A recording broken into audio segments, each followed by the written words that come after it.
Welcome to A Slob Comes Clean, the podcast. I am Dana K. White. I share my personal deslobification process. As I figure out ways to keep my own home under control, I share the truth about cleaning and organizing strategies that actually work in real life for real people. People who don't love cleaning and organizing. Thanks for joining me today. I think this is podcast number 474. It is my first podcast back after my summer break, which we're going to talk about how much of a break that was. I'm back.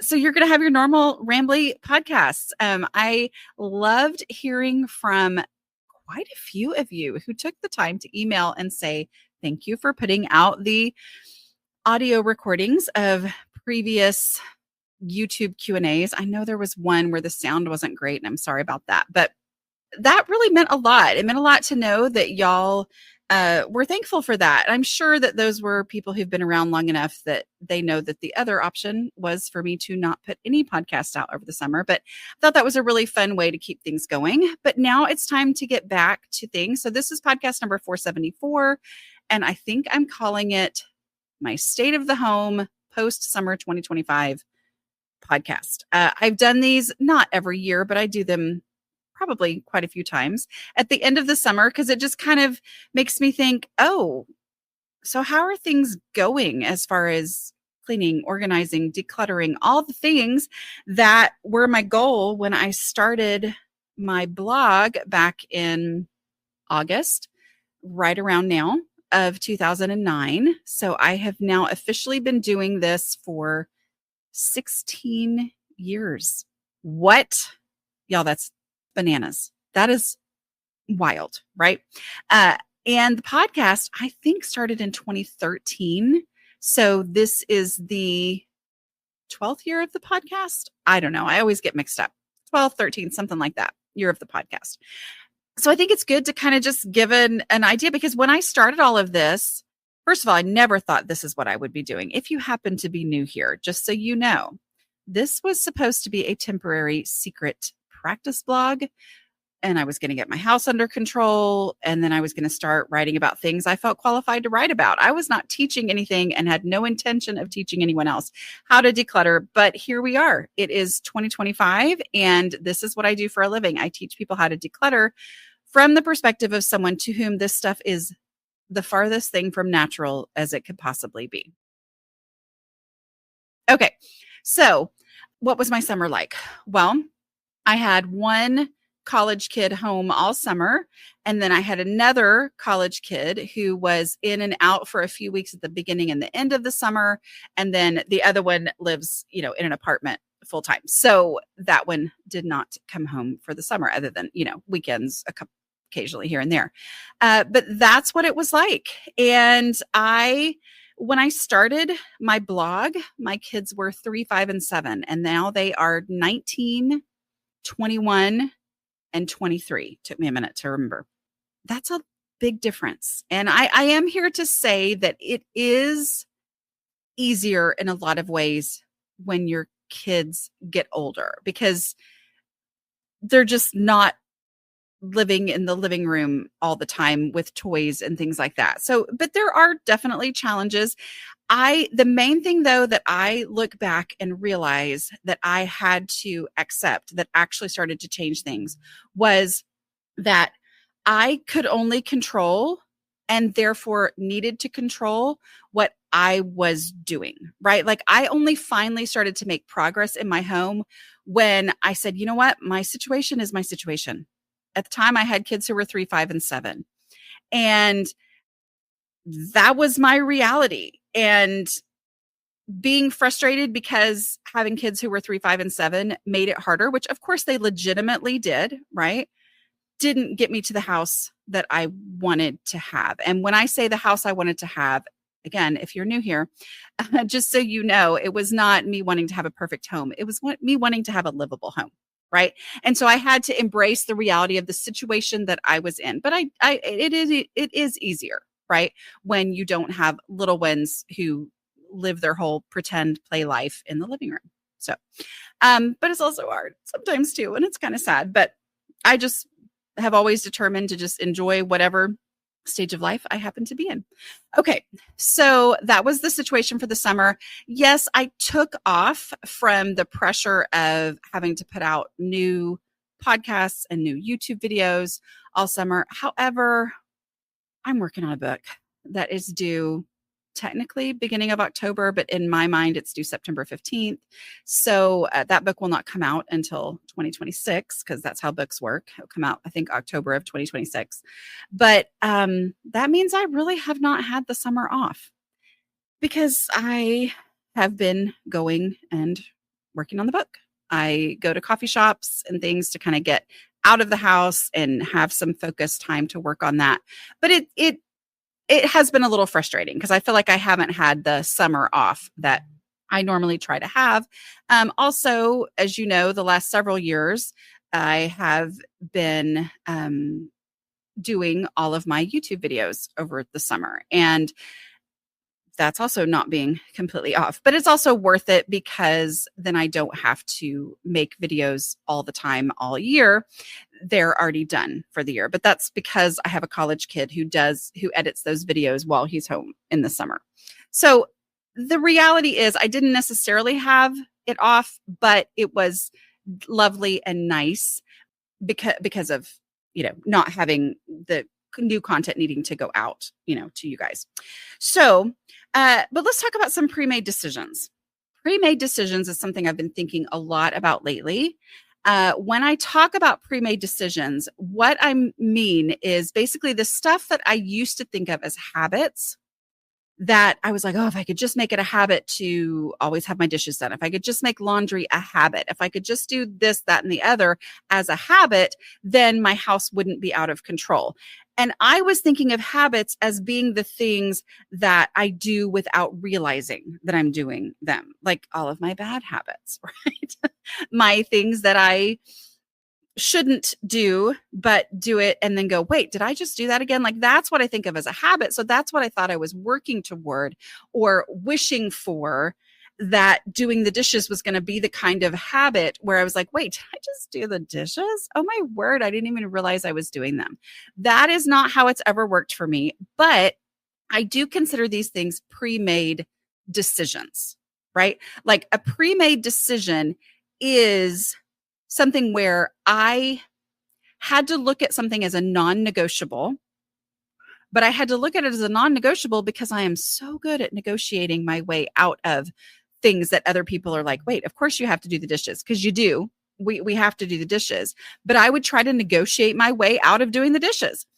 And I learned the hard way that, from years of putting off doing the dishes and having to excavate my kitchen when it was time to clean my house and using up all my energy just getting the kitchen back to being under control, that I never got to the rest of my house, right?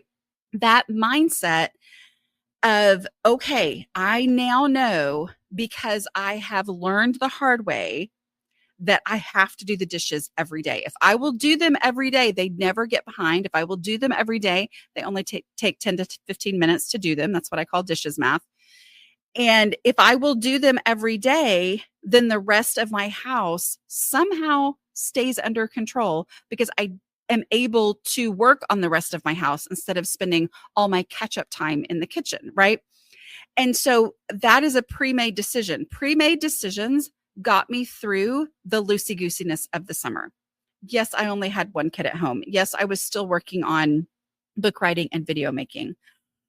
But summer is loosey-goosey. I mean, little things like, oh my goodness, wouldn't we love to go see Aunt Becky? Oh, oh my goodness, if we're going to go, this is the week we have to go. All right, well, we decide on Tuesday that we're leaving on Thursday to go drive 6 hours to go see Aunt Becky and visit her, right? Like that kind of stuff, that being open for anything, that is why I take off in the summers, right? Is that I want to, my kid says, Mom, I would like to go look for new tennis shoes. And I say, okay, we can do that because I don't have as many time sensitive things on my calendar, right? I've tried to free that open. So that's those pre-made decisions of running the dishwasher every night or hand washing the dishes if I have to, or hand washing the ones that don't fit in the dishwasher, right? That pre-made decision is what carried us through the summer, carried us through the loosey-goosiness time, which I know the last podcast that I recorded like this before I went on summer, I talked about that, like just focusing on that. But I'm just here to report that, shocker of all shockers, even after 16 years, it's still the dishes that I have to do. Like that's still what I have to do.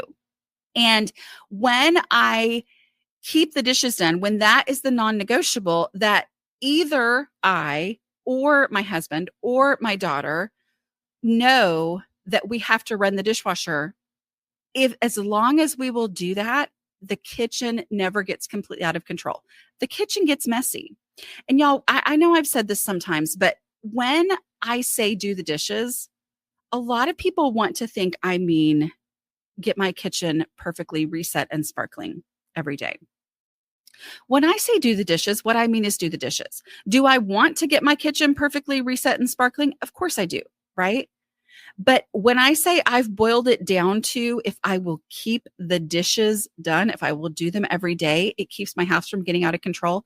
I'm talking about the actual doing of the dishes.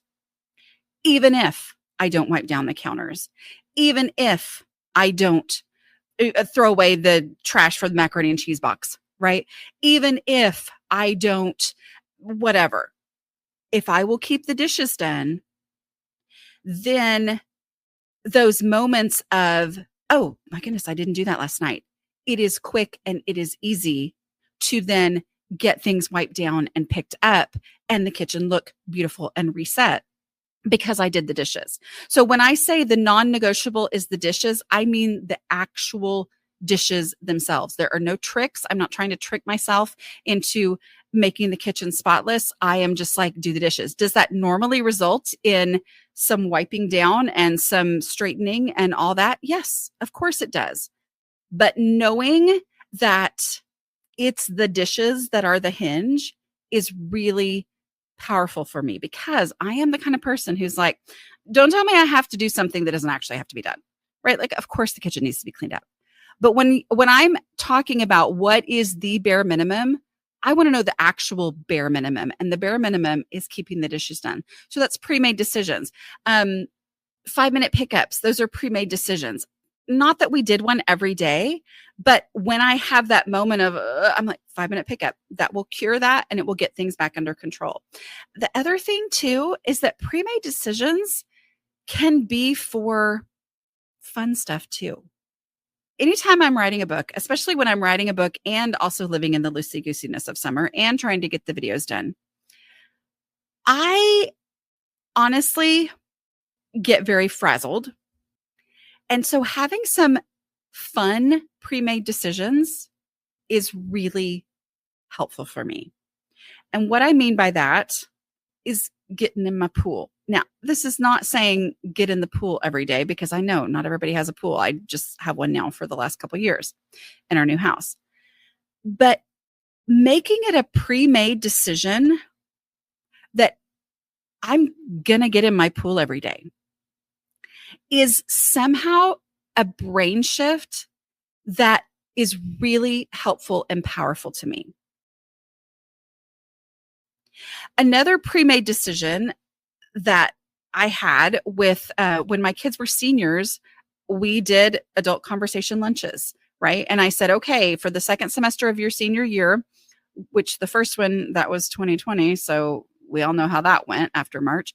But I said, okay, we're going to go out to lunch on Thursdays when you get out from early release at school. And, and like that pre-made decision prevented me from having the regrets of, oh no, their senior year is gone. And I meant to have these adult conversations with them. And then no, it prevented that regret, but it also gave me permission to stop whatever I was doing, because I was like, no, I have already negotiated it out and thought it through and pre-decided that this is worth my time. Therefore, I get to go do this fun thing and take my kid out to lunch once a week at that time. It's the same with the pool. Like, I can get very busy in all my stuff. And I'm like, I have so many things to do. I need to be working on my book. And I'm like, you know what? Summer is summer. And summer is the only time that I get to be in the pool. And so I'm going to get in my pool every day. Does that mean I do every single day? Of course not, right? There are days where it just doesn't work out. But because it's a pre-made decision on any day where it is even remotely possible, if I'm home, I'm like, you know what? I can work, but I'm going to stop working at 4:30 so I can go float in my pool and read my Kindle for an hour. And so the pre-made decisions are freeing because I don't have to negotiate that every day. I don't have to go, oh, I really want to get in the pool. Man, I've got to get this stuff done. There's so much I could spend this time working on my book. And then I'm like, nope, it's a pre-made decision. This is a worthy use of my time. And therefore, at the end of the summer, I don't have regrets because I'm like, no, I've used my pool. I mean, I always tell my husband, I'm like, you know what? I'm just validating that we paid the money for the house, which I mean, the pool just came with the house. It's a really old pool, but I love it. Okay. But so where can you make pre-made decisions about positive things? And I think sometimes knowing the value of knowing the value of a pre-made decision on things I want to do, then somehow boosts my willingness to also do the things I don't want to do because they're pre-made decisions, right? I see the value of not having to think this through every ding dang time, right? Sorry for my language. Okay, let's see. What are some other things I was going to talk about? Oh, one of the things I was going to say, when the kids are older, yes, it's easier in some ways, but it's also, you have less control, right? Like I have to send out a text and say, hey, nobody make plans on Friday night because we're going to have a family dinner because the one who was overseas, is home. And got it? Okay, this kid's not working and okay, nobody make plans. So you have a little less planning control. The other thing is they do cook a lot themselves. And I did I already tell you this? I couldn't have because this was in June. I've told y'all before, but I had reconfirmed to me that my kids are grateful that I taught them how to cook. One thing I didn't do great with this summer that I talked about last summer, and I got a lot of people asking me questions about it, was the roommate training. I didn't do great at the not a single dish in the sink, partly because I was very distracted. And the reality is that it's one of those things I have to enforce and keep on people about. So I did talk about that before. I think it's a great thing. And it's one of those things where I'm like, why did I not get on this again this summer? But it was that I had an explanation written out and ended up getting so splattered over the year that I eventually took it down. So then it wasn't up this summer. But it was basically an explanation of nothing ever in the sink. If the dishwasher is clean and you have a dirty dish, you have two choices. Wash the dish, hand wash it and put it over to dry, or empty the dishwasher so you can put it in the dishwasher. Like I went through all the different scenarios. If the dishwasher is dirty and there's room for it, great. If it fills it up, you need to run it. Like going through that, but I called that roommate training. Didn't do great with it this summer. My daughter and I decluttered together in her room. So I personally was kind of in survival mode. I did not get a lot of decluttering done. But I'm fine without it because all my used spaces are all decluttered, right? Like I experience the benefits of pre-made decisions and having decluttered because I am able to zero in and focus in on other things and not have everything go to total disaster status because of all the decluttering I've done in the past. But I could always keep decluttering, and no, I didn't work on that this summer. But my daughter and I worked on her room. She asked if we could declutter in there. And I said, of course, yes. And she knows the process, right? But of course, the thing that happens when you go into a space is that, and I think this is important, those of y'all who know the process and have used it in the past, because I hear this from people, they're like, I ran into this problem. And I'm like, were you using the process? And they're like, oh, no, I didn't use it this time. And I'm like, exactly. So she knows the process. And yet the overwhelming feeling that she had wanting to declutter her room was, I think I need to declutter my drawers first so that I'll have a place to put things. And I didn't say no, because I'm trying to be really cool and everything and not always be like, you know who I am, right? I write books about this. I do say that, but I say it funny. I just said, hey, let's try. I said, let's try this first. I said, we can do that if that's what we end up needing to do.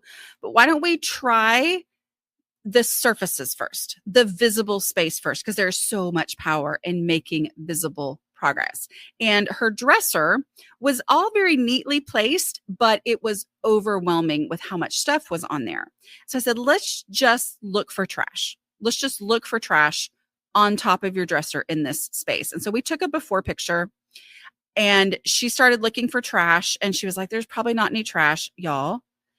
Once she got going on the trash, which is what happens to all of us, right? Once she got going on the trash and realized, oh, there are things here that are trash, then she started seeing more and more trash. Like a lot of her perfumes and lotions and things that she had used, didn't love, and therefore didn't keep using it. And then it had somehow ended up on the dresser after she had that momentum built of throwing stuff away and seeing the immediate progress of stuff just going straight into the trash.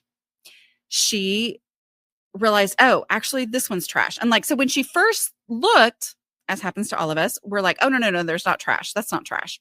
But then when she got on that roll, she got rid of tons. And we basically just threw away trash. Occasionally would run across some, oh, yes, that's easy. I know what to do with that. But that space looked she was excited about how easy it was because she was just focused on trash and how she was able to immediately get started.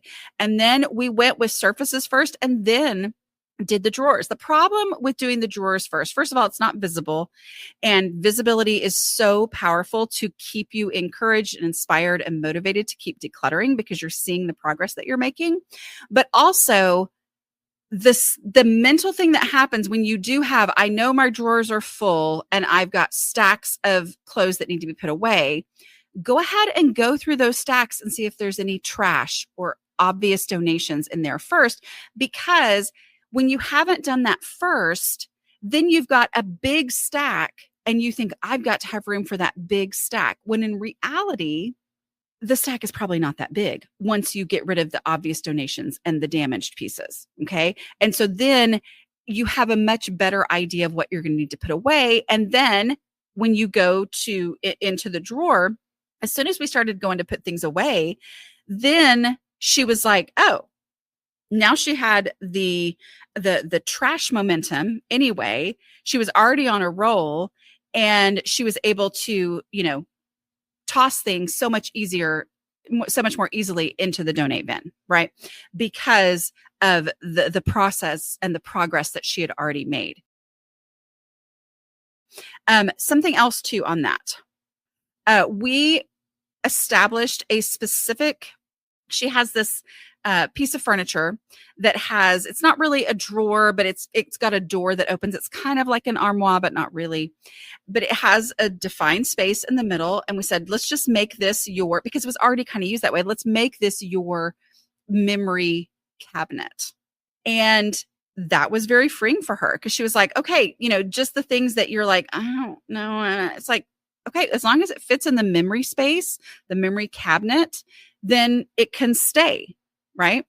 And so that was very freeing for her. And that became her take it there now. Oh, this is something I would look for in my memory cabinet, right? Instead of I don't like to have a memory box. I don't see it as a decluttering supply. I see it as a destination where something lives, right? Because if it's a supply and you just carry it along with you, then you start throwing a bunch of stuff in it and it becomes overwhelming very quickly for those of us who see everything as a, memory sentimental thing. But we made so much progress. I think we got rid of, I have a picture, but of course I'm not looking at it right now, but I think we got rid of 4 bags of trash and 3 very large boxes of donated, mostly clothes. Okay. But lots of other things too. So we made so much progress and it was easy. right? All I was there to do was keep her on track. Do you see any more trash? I bit my tongue. I never said, I maybe said, but then would take it back and say I was sorry. But I never said, is this trash, right? Like that's the desire that we have as a mom, right? Is to go, hello, this is trash. Do you not see it? And instead, I just say, look for trash. Is there any more trash? And she kept finding it. She kept finding it and kept making progress. Okay, great. Let's go ahead and get rid of anything that for sure is not going to go in these drawers out of this stack of clothes. All right. Okay, these are things that you do want to let's start putting them away. And when there's not room, find something that's less valuable to you and let's get rid of that. So we one in, one outed and ended up having tons of space in her drawer because as she would look for something that she was willing to get rid of in order to make the space for the things that she wanted to put in there, lots of things revealed themselves as obvious donations by doing that. Okay. So that was really fun. And, I'll tell you how it goes later because I'm recording this before we've actually done it. But as she packs, we were talking and she said, I was thinking, what should I do with the stuff, like the decorations that I know I'm going to take? I said, well, instead of putting them in a pile, the container that you're going to take with you to school that we're going to pack in the car, go ahead as you pick something that you want to use to decorate your dorm room, put it in that container. Like there doesn't need to be an in-between spot, right? There's never go to the second location. That's what Oprah taught us, right? So with the bad guys, never go to a second location. Do everything you can. That's what she said, or her expert said. But go ahead and put it in that container because that means that you won't have to go back through it. You won't have to remember what the pile is. And that container will be a natural limit that will trigger in your brain, oh, okay, this is the limit to how much decor I can actually take. And let's see. So state of the home was, that's the point of this podcast, right? The state of the home was that I basically lived with the benefits of the decluttering that I have done in the past. I was able to make it through a loosey-goosey survival mode summer of working on a book and doing all this and got to swim every day because of all the decluttering that I've done. Even when things get a little bananas, there's just so much less stuff to get out of place and getting things back under control, putting things back into their place is easy because things have places. Like that is not how it was when I started. I couldn't get things back under control easily because so much of my stuff didn't even have a place to go. And so it was always overwhelming because I would be like, I don't know where to put all my stuff. So decluttering is what brought me to the point where that is no longer an issue. And then finally, our garage has stayed clean, except for a few new donation boxes, right?